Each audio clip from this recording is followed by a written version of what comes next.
I felt so worthless, so useless in the world. I did put the barrel of a shotgun in my mouth. Brother and he said, learn something new every day. I don't care if you stay in school or not. I would prefer if you did. But there's no reason on the planet why you can't learn something new every day.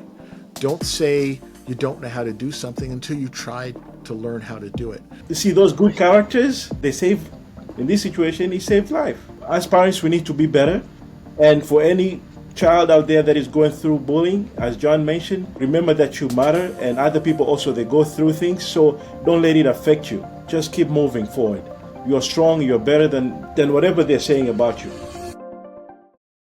Welcome. So today I'm sitting down with John Verrico. I said that correct, boss, right? That's one thing I haven't verified. Close enough. It's Verrico, yes.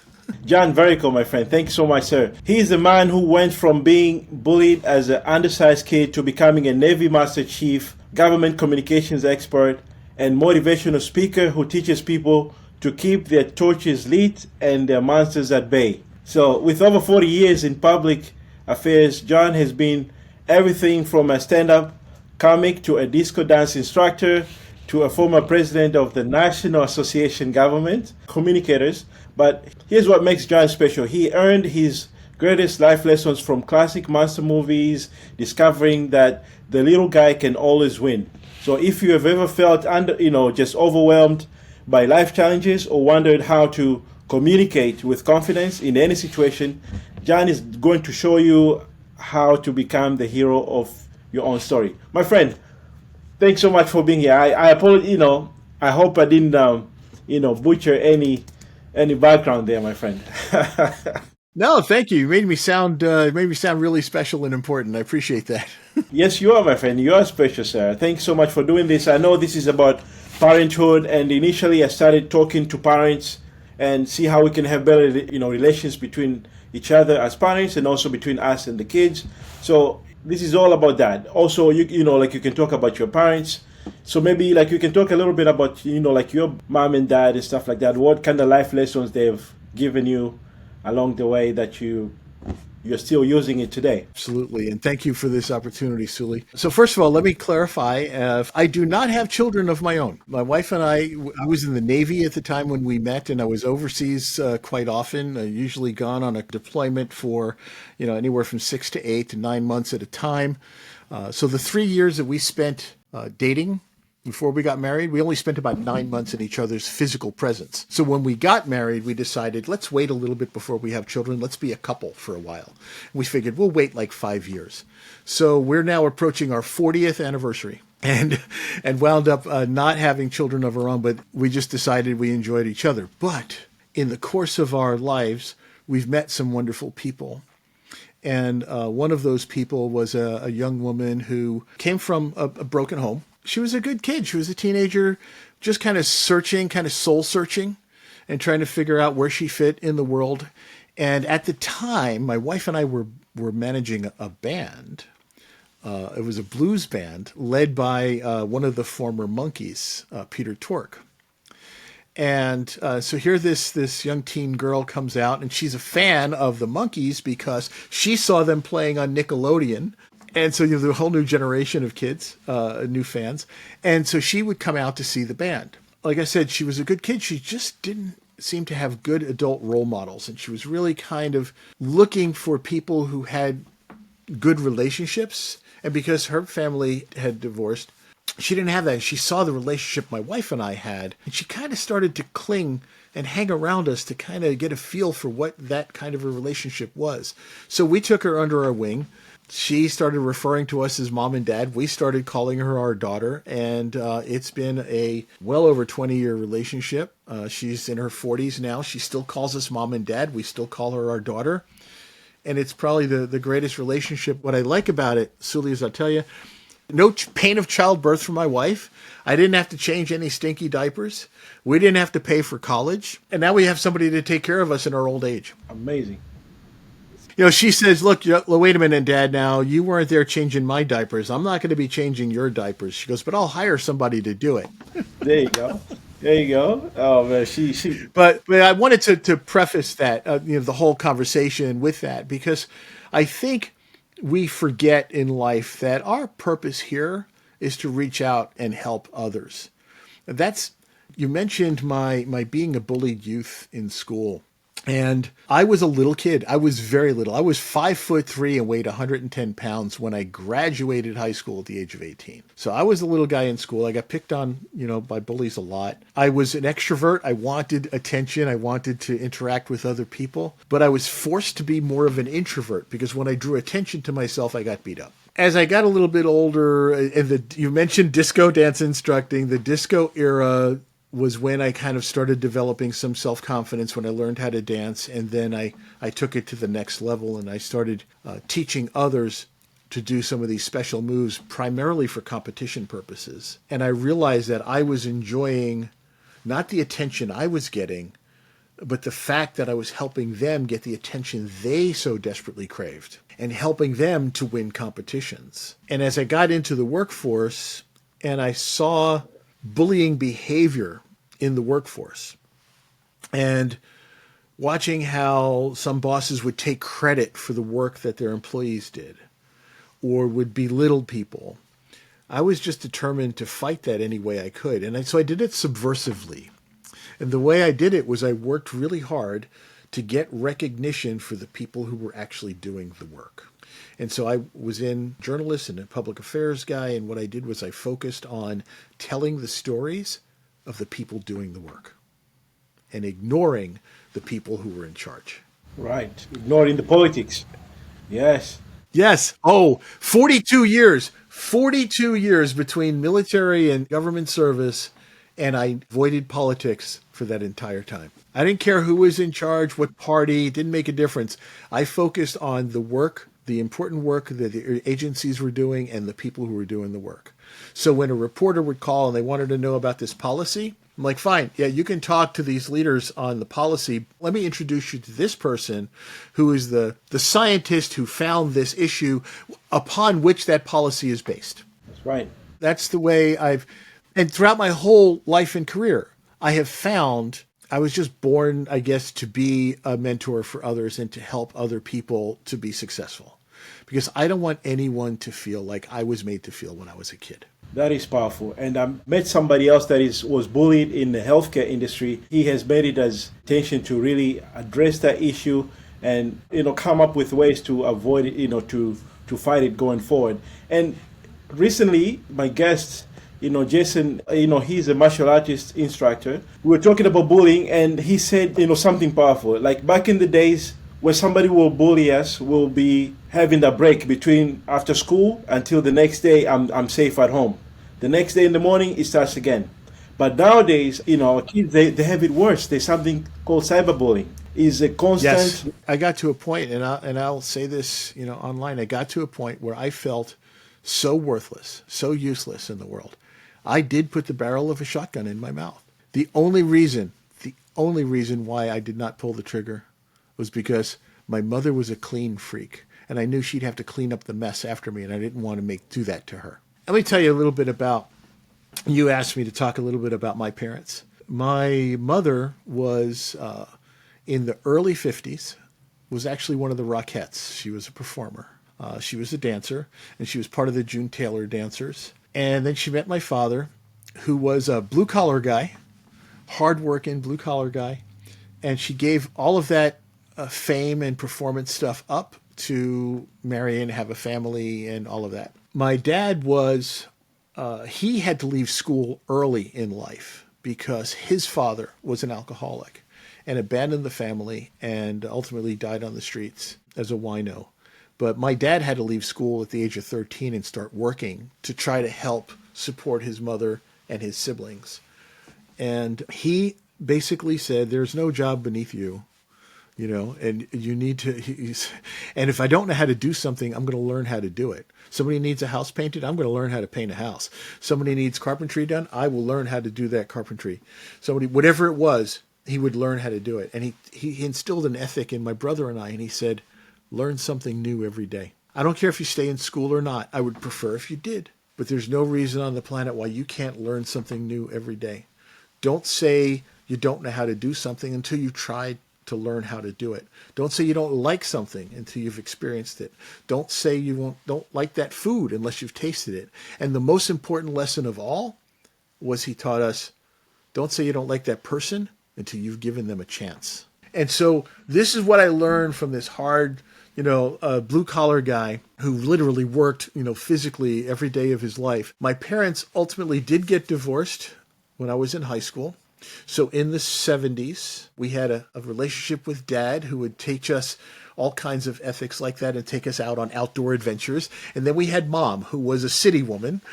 She was a city girl, dressed to the nines constantly. And in the 70s, she broke those old tap shoes out of the closet and started performing again in talent shows and things like that. And she was dancing and singing. And so I grew up with the hot mom in the neighborhood, getting into fights all the time because people were trying to hit on my mom. And like I said, this was all going on all at the same time. But then ultimately Mom remarried. So again, she put her own interests aside for her family. And so the tap shoes went back in the closet. And then ultimately her second husband died. And then at 70 years old, she remarried a 58-year-old man because she was a cougar. And he was a singer. And they started performing again. At 70 years old, Mom became a singer and dancer again. And they were performing in senior centers where she was older than half the residents and just looking to bring joy to other people. And that was an ethic I learned from Mom, is to make the moment better for other people around you. And so right up at the age of 85, still dressed to the nines, still in full makeup, still wearing high heel shoes, and still performing right up until 2 weeks before she passed away at 85. She was still out there dancing and trying. Her whole goal was to put a smile on somebody's face. And so from those two people, I learned a lot about just being giving and to helping other people. And I think that's why I gravitated when I was in the Navy towards staying in the senior enlisted ranks instead of going the officer route, because I wanted that personal interaction and that relationship with the junior enlisted, that I could take those people under my wing. My success depended on their success. I didn't do things for my own personal reward. I focused on making that person successful.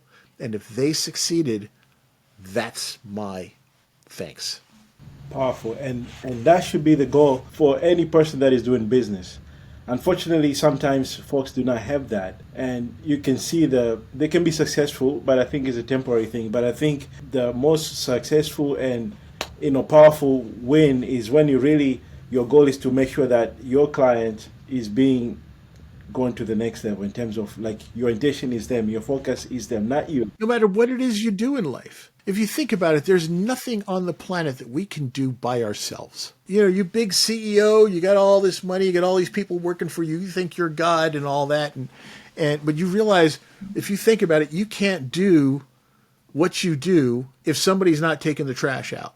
If somebody's not working on the roads, if somebody hasn't built the car or maintained that car that you're driving or that your chauffeur is driving to take you to your business meetings. Your success relies on everybody else's success. So if you're not helping the other people be successful, you're a detriment to your own self. Absolutely. There's so many questions I can, but I think so far you have covered powerful information. And I think what can we do now for parents now that their kids are going through cyberbullying, do you advise anything to them to really survive that and even be better than that, because I know like in my situation, actually, this is the very first time I'm sharing this story. We had moved from one location to another. My parents asked me, do you want to still go to the same primary school that you're going to? We can take you there every day, no problem. Or are you wanting to join to another school? Then I remember being bullied at the old school. I definitely say, no, I'm moving to the new school. So that was the choice. Fresh you know what I mean? Yes, sir. So how, the people that are going through cyberbullying, this is big, Do you have any ideas, how folks they should? There are so many platitudes we can tell people, ignore it, don't let it get to you and all that. You're not in that situation. You don't know what that exact feeling is. And so understand everybody's going to take things a little bit differently. But I will say, well, no matter what, take a good look in the mirror and tell yourself that you matter. No matter what you look like, no matter what people tell you, you matter. You have the opportunity to make a difference in the world. And so that's what you have to remember. These other people, they're going to change. Things are going to happen. I'll tell you now, here I am now, I'm in my 60s, and I have people reaching out to me on social media who were bullies when I was a kid, and are reaching out and they're saying, boy, were we just kind of stupid back then. We were all cliquish, and you realize all that stuff doesn't matter. What matters is where you wind up in life and the impact that you have on the world. So I can tell you to try to brush it off. I can tell you, limit your time online and all this. I could tell you if people are bullying you, block them, don't pay attention to their feeds.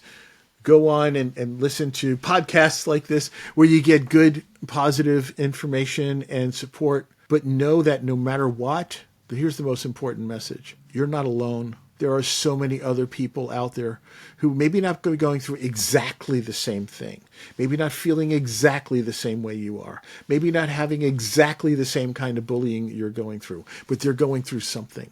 And everybody on this planet is going through or has gone through something in their life. So no matter what, remember that you are not alone.